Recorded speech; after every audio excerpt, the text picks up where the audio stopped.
C'est l'heure à présent de notre focus consacré au monde de l'intelligence artificielle, sans doute la technologie qui progresse le plus rapidement et qui sert notamment dans la lutte contre la délinquance ou encore dans les affaires de terrorisme, mais aussi dans le commerce en ligne, par exemple. Le pays en pointe dans ce domaine, c'est la Chine, qui compte pas moins de 170 millions de caméras de surveillance sur son territoire et compte en installer 450 millions d'ici 2020, des caméras désormais équipées de systèmes de reconnaissance faciale, ce qui soulève évidemment de nombreuses questions éthiques. Voyez ce reportage de Pierre-Philippe Berson.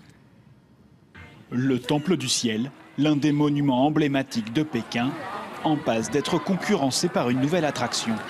Elle se situe à quelques mètres du temple, dans les toilettes publiques. Pour obtenir du papier toilette, passage obligé devant ce distributeur à reconnaissance faciale. La règle est simple, pas plus de 3 feuilles par personne. La caméra reconnaît ceux qui tentent d'en obtenir davantage.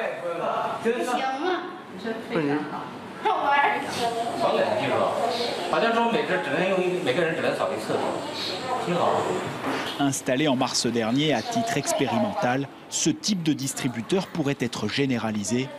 En Chine, la reconnaissance faciale ne se limite plus aux toilettes.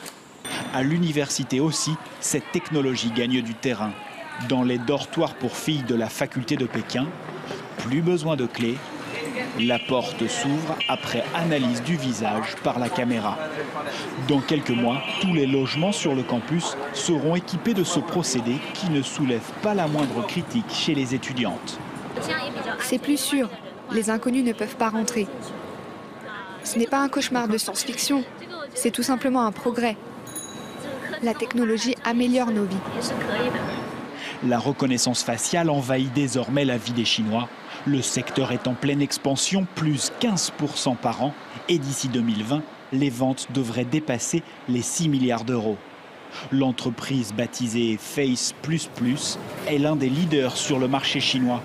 Valorisée à 1 milliard de dollars, cette start-up doit son succès à ses innovations en matière de lecture d'images.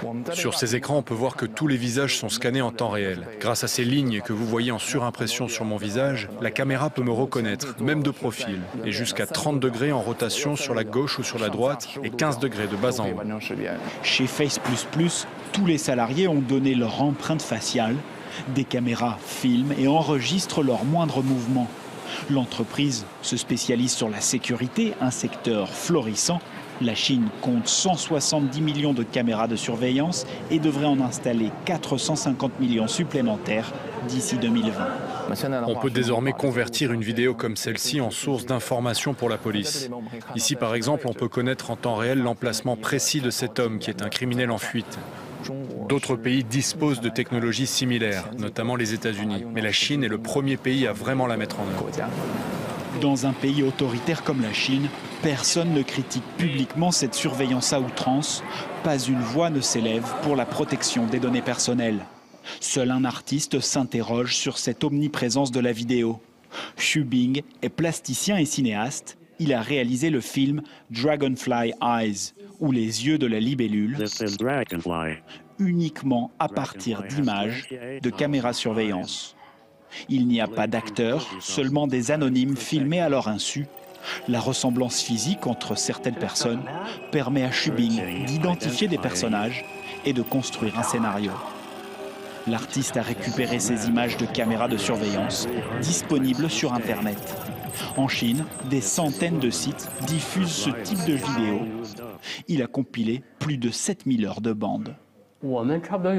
Sur ce projet, on a travaillé plus d'1 an, presque 2 années complètes à vrai dire. On n'a pas arrêté de télécharger et de visionner des vidéos. On avait une vingtaine d'ordinateurs dans l'atelier qui fonctionnaient 24 heures sur 24. Tout ce travail a nécessité la collaboration de 5 ou 6 personnes selon les jours, mais toujours à plein temps. Il en ressort un film sombre et inquiétant qui pose la question de la surveillance généralisée. Après avoir regardé toutes ces images, mes assistants faisaient plus attention quand ils sortaient dans la rue. Ce film, par moments, il fait peur. Au cours de son élaboration, j'ai senti comme une angoisse qui montait en moi. Ce film est le portrait d'une Chine actuelle, mais le réalisateur l'assure, cela pourrait bientôt être une réalité universelle.